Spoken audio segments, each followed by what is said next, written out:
Shalom jemaat yang terkasih, kembali lagi dalam renungan tekad temukan kebenaran Allah yang dahsyat. Mari kita berdoa. Kami naikkan syukur kami ke hadapan hadirat-Mu Tuhan, berterima kasih untuk hari baru yang Tuhan boleh izinkan untuk kami nikmati.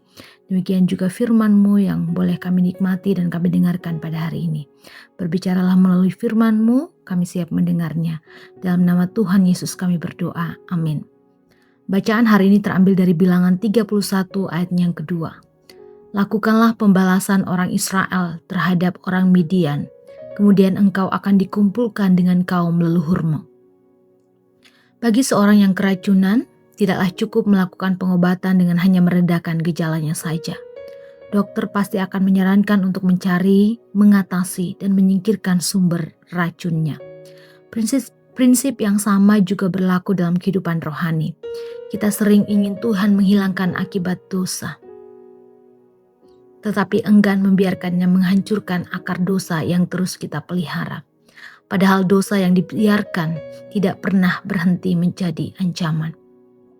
Bilangan 31 mencatat perintah Tuhan kepada Israel untuk menghukum bangsa Midian.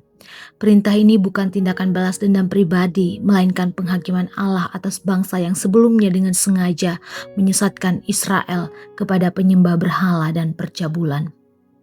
Ayat 2 menunjukkan bahwa Allah tidak menganggap dosa sebagai perkara sepele.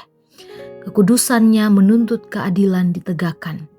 Namun kisah ini juga mengarahkan kita kepada kebenaran Injil. Penghakiman yang seharusnya kita tanggung karena dosa justru dipikul oleh Kristus di kayu salib. Di sana Allah tidak mengabaikan dosa, tetapi menghukumnya dengan sempurna di dalam anaknya, sehingga setiap orang yang percaya menerima pengampunan dan hidup yang baru. Karena itu, orang percaya tidak dipanggil untuk berdamai dengan dosa. Oleh kuasa Kristus kita dipanggil mematikan dosa, meninggalkan kompromi dan hidup dalam kekudusan. Hari ini mintalah Roh Kudus menunjukkan area yang masih membuka pintu bagi dosa. Entah itu kebiasaan, relasi, atau pola pikir. Datanglah kepada Kristus Sang Juru Selamat yang telah menang atas kuasa dosa. Lalu ambillah langkah nyata untuk meninggalkan kompromi itu. Anugerah bukan alasan untuk hidup sembarangan, melainkan kekuatan untuk hidup semakin serupa dengan Kristus. Mari kita berdoa. Terima kasih Tuhan untuk anugerah keselamatan yang Kau nyatakan dalam hidup kami. Ajar kami untuk tidak memandang itu sebagai sesuatu yang remeh, tetapi itu adalah anugerah keselamatan sehingga kami dapat menikmati hidup yang kekal bersama-Mu Tuhan. Oleh sebab itu ketika kami menjalani kehidupan kami memandang pada anugerah Tuhan yang menyelamatkan kami, sehingga kami dapat hidup berkenan, hidup taat, dan menjaga kekudusan di hadapan-Mu.